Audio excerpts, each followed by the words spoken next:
The second episode picks up with Autumn a little freaked out that she actually pushed Royal in the hole. She finds his shirt on the fence and heads back to her tent. The Tillerson boys give up their search and go back to the ranch, where Cecilia lays into them, and I loved it. She asks the boys as they sit around the table where their father is, as we cut to the series intro for the first time. It's short and sweet and looks cool. Perfect. We are reminded yet again of the buffalo. As it moves out of the way, we can see Royal laying in the field. At this point, I was thinking, how much time has passed? Is he still in the same world? This is the first time we've seen something that has gone into the void actually come back. Royal is understandably freaked as he stands shirtless in the rain trying to figure out where he is. Luckily, his horse is still right there, telling us that he is back from where he left. This is confirmed when he walks in the house and his boys and wife are still sitting at the table. Cecilia asks Royal what happened to his leg, an injury we never saw happen. The family argues about what to do, and they bring up the girl camping in the field. Royal says he'll take care of her, and they wonder what happened to his shirt. Amy then comes down and notices that Royal's leg is bleeding too. As Cecilia stitches up his leg, she asks which brother shot him. He says it was Luke, but we never saw the boys shoot at him. Weird. We ride with Sheriff Joy through town, where we see people hanging signs for her upcoming election.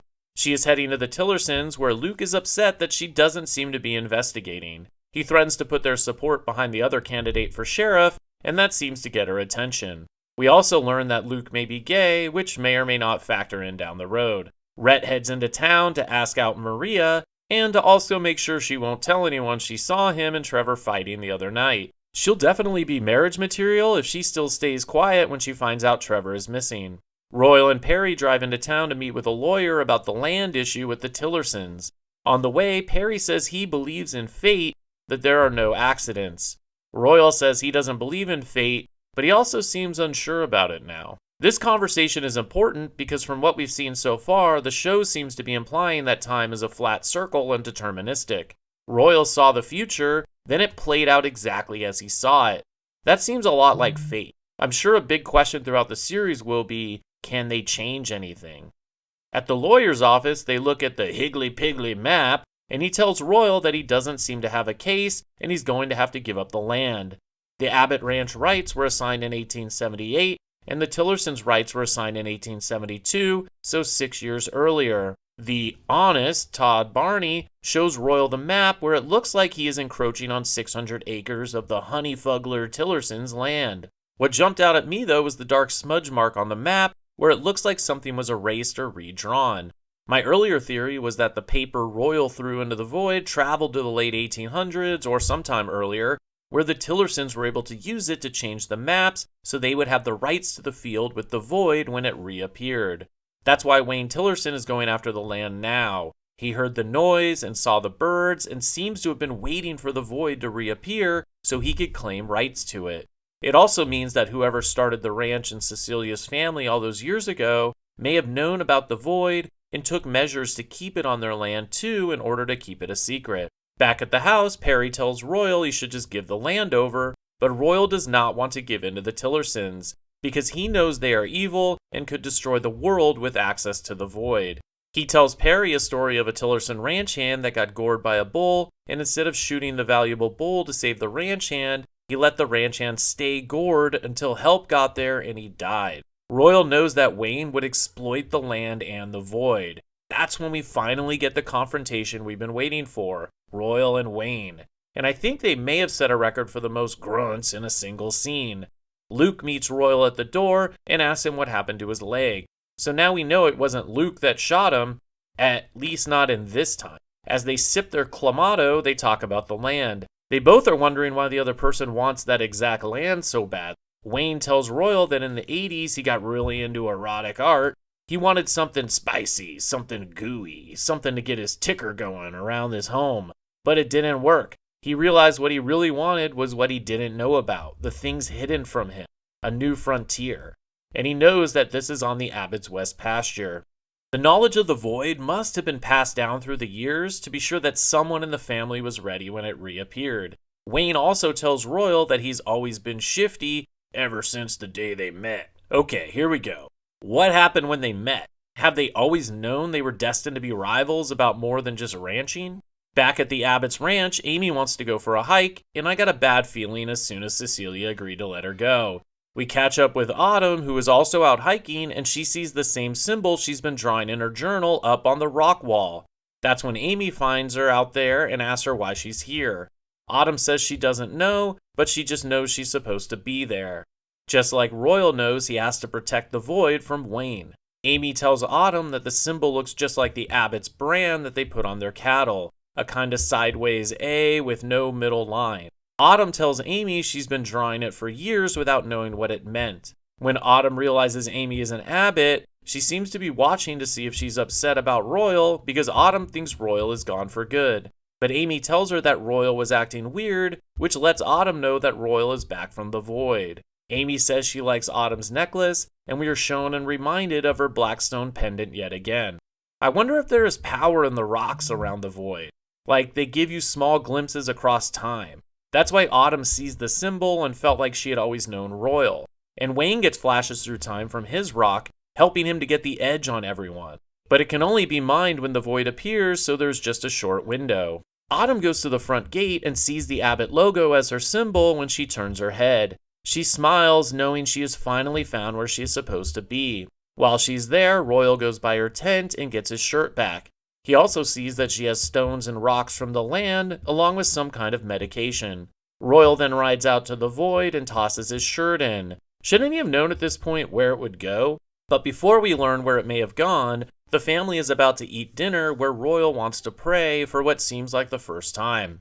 Royal seems really angry with God and uses the word void for the first time. The family thinks he is just talking about the distance between God and him, but we know there is a literal void that Royal wants God to fill in. Amy then comes back from her hike, letting everyone know she met Autumn, and Royal tells her that nobody is to talk to her again. He also tells everyone that they need to move the cattle as a family off the west pasture because there's a great void. Now pass the potatoes. The family is out moving the cattle when Royal spots a stray heading for the Void. Nobody can understand why he seems so worried about the one cow, and they all think he's losing it. And has anyone else noticed that all the songs they play seem to be from the 50s and 60s? Will we get a time jump back at some point? After the cattle run, Royal goes back to the old drawers in the barn, where we see that he has an old picture of a couple in there. Was this his parents? Or grandparents? Or is it Cecilia's family? Did he have this with him when he suddenly appeared at the ranch all those years ago? Is Royal from the past and traveled through the void, and that's why the picture is so old, but he just doesn't remember? As he looks at the picture, Autumn comes in, asking him what he's looking for. He tells her that he wants her off his land, but she threatens to not keep his secrets if he makes her leave. Just like us, she wants to know how he came back. After finding out her name is Autumn Rivers and her money came from a trust fund, he then asks her a bunch of random questions like, do you have an interest in mining or drilling? Do you work for the government? Have you ever been involved with a cult? To which she answers yes. He then asks her what the color yellow means to her. She says power. He asks if she's ever killed anyone. She says no. Have you? Were you the one who did that? He asks if she was trying to kill him when she pushed him into the void, and she says no. Then she asks him, what do you remember from your childhood? Do you remember anything before the age of 9? He says, why? She says, because I didn't until I got here. Then she asks him if he believes in fate. The second time this episode, someone's asked Royal this. She says something brought her to the ranch, and she needs Royal to help her figure out what it is that's going on and why they need to be there. She wants to work together to understand. Then she finally asks, what did you see in there? And we finally get to see what Royal saw. He woke up on the ground with floodlights everywhere, and he can see oil derricks or drills, and he hears a huge crowd of people. Behind him, a clock flashing all zeros like a countdown just ended. There's military everywhere, and he sees Autumn and other people in yellow all wearing the pendants like Amy's drawing, but they seem to be a cult. Sheriff Joy is there, and Royal's family, and the Tin Man and the Scarecrow. That's when Cecilia walks out to him. He asks her, is this our land? And she says, no, not anymore. And then she tells him that he died in her arms 2 years earlier. That's when she leans in and whispers, run. That's when the Rolling Stones' awesome song Paint It Black comes in, as Luke Tillerson starts shooting at him. The military moves in too, and Royal, who just got clipped in the leg by Luke's bullet, dives into the void. So he wasn't lying, Luke did shoot him. Wow, these first 2 episodes have been amazing. I know this was a longer video, but I really wanted to go over the episodes in detail while giving my theories about what is going on. As of right now, it seems like there are certain people with a connection to the Void. Royal, who wants to protect it and keep it secret, Wayne, who wants to exploit it, and Autumn, who is kind of in the middle, it seems. It seems like in the future, Autumn is in a cult and still keeping tabs on the Void. She knew that when Trevor's body appeared out of the Void in the future, that Royal would be following right after. They even seem to be counting down to that exact moment, with the whole town there to watch.